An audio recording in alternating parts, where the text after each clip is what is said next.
Good morning, You Can Heal family. Today we're looking at 2 Kings chapter 13, the reign of Jehoaz in Israel.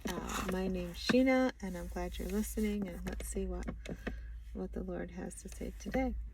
Jehoaz, son of Jehu, began to rule over Israel in the 23rd year of King Joash's reign in Judah. He reigned in Samaria 17 years.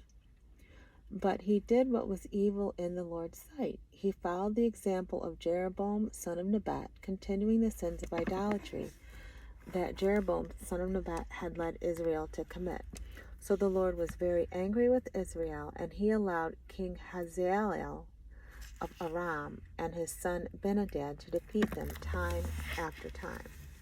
Then Jehoaz prayed for the Lord's help, and the Lord heard his prayer. The Lord could see how terribly the king of Aram was oppressing Israel. So the Lord raised up a deliverer to rescue the Israelites from the tyranny of the Arameans. Then Israel lived in safety again, as they had in former days. But they continued to sin, following the evil example of Jeroboam. They even set up an Asherah pole in Samaria. Finally, Jehoaz's army was reduced to 50 mounted troops, 10 chariots, and 10,000 foot soldiers. The king of Aram had killed the others like they were dust under his feet. The rest of the events in Jehoaz's reign and all his deeds, including the extent of his power, are recorded in the book of the history of the kings of Israel. When Jehoaz died, he was buried in Samaria with his ancestors. Then his son Jehoash became the next king. Rule of Jehoash, verse 10. Jehoash, son of Jehoaz, began to rule over Israel in the 37th year of King Joash's reign in Judah. He reigned in Samaria 16 years, but he did what was evil in the Lord's sight. He refused to turn from the sins of idolatry that Jeroboam, son of Nebat, had led Israel to commit. The rest of the events in Joash's reign and all his deeds, including the extent of his power and his war with King Amaziah of Judah, are recorded in the book of the history of the kings of Israel.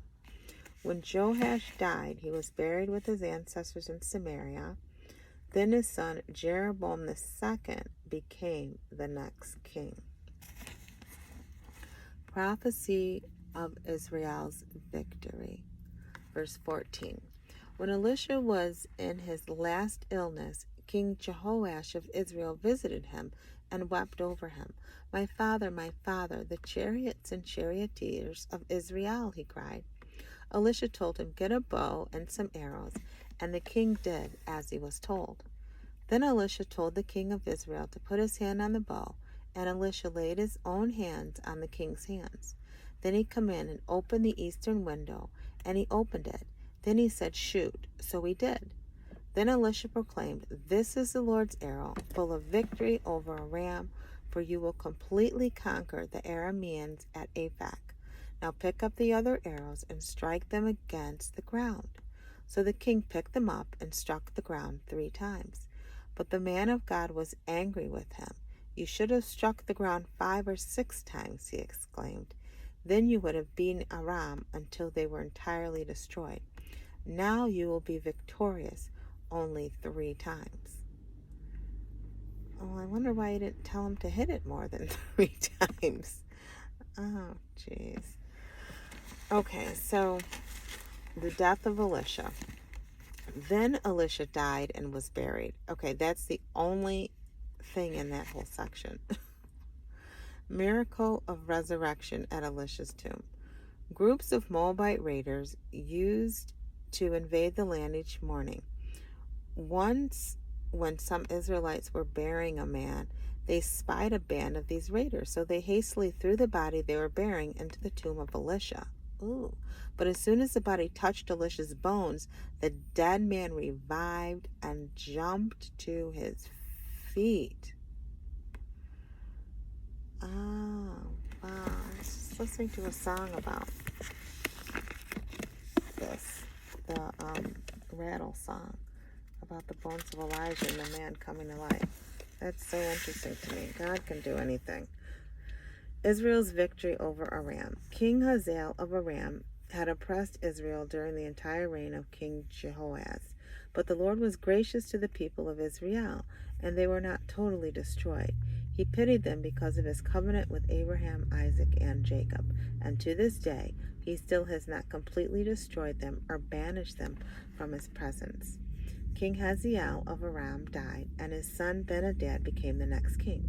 Then Jehoash, son of Jehoaz, recaptured from Ben-Hadad, son of Hazael, the towns that Hazael had taken from Jehoash's father, Jehoaz. Jehoash defeated Ben-Hadad on 3 occasions and so recovered the Israelite towns. Oh gosh, so that section was the history, Israel's victory over Aram. There were so many names there. The Old Testament, just so many names. I keep thinking of what Mimi said about the next book, that there's a lot of names. So, in Chronicles, so. Ay. That's the end of chapter 13, You Can Heal Family. Thanks for sticking with me and listening to these chapters. I know I don't know, for me, they're getting just a little repetitive. I can't keep up with the names. And like I said the other day, it sounds like people have died and then their names pop back up. So I don't know. But anyways, I'm glad you're listening. And it's just the faithfulness and it's the discipline of coming back every day that God is impressed with. He likes that.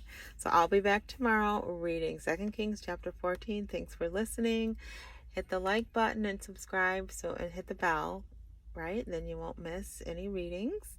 And I'll see you tomorrow. Always remember, true healing begins with self-love. Why? Because God is love and he lives on the inside of you. Bye.